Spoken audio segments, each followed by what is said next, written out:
বেআইন, আমার পাওনাটা আমাকে বুঝিয়ে দিন। কি ব্যাপার বিয়ার, আপনি এমন করে নষ্টামি করতেছেন কেন? আমি তো মোটেও আপনার সাথে নষ্টামি করছি না, আমি আমার পাওনাটা বুঝে নিতে চাচ্ছি। এইভাবে বুঝে পাওনা বুঝে নেয়? দেখেন, আমার সাইরা দেন, বাড়ি ভর্তি মেহমান, কেউ দেখলে আমার সর্বনাশ হয়ে যাইব। হয়ে যাক না, আপনার আমার দুজনারই যদি সর্বনাশ হয়ে যায় না, তাতে আমার কিচ্ছু যায় আসে না বেআইন। আমার পাওনাটা আমাকে বুঝিয়ে দিন।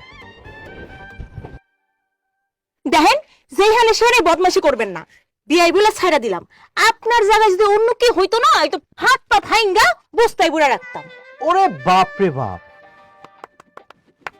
আপনার তো দেখছি অনেক দম।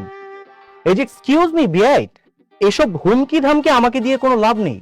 আপনি বোধহয় ভুলে গেছেন আমার নাম হচ্ছে সাগর। সাগর মানে হচ্ছে সমুদ্র, বিশাল। আমার এই বিশালতার মাঝখানে না আপনি কিন্তু হারিয়ে যাবেন বিয়াই। আমার পাওনা যদি কেউ আমাকে বুঝিয়ে না দেয়, তাহলে তার কাছ থেকে আমার পাওনা কিভাবে ছিনিয়ে নিতে হয় না, সেটা আমি খুব ভালো করেই জানি বিয়াই। এই যে মিস্টার, আপনার পাওনা আপনার বুঝাই না দিলে আপনি কি করবেন করে নেন তো, আমি এতে ভয় পাই না। তাই নাকি? হ্যাঁ তাই। এই কথাটা আমাকে না বলে না ওনাকে বলুন। কারে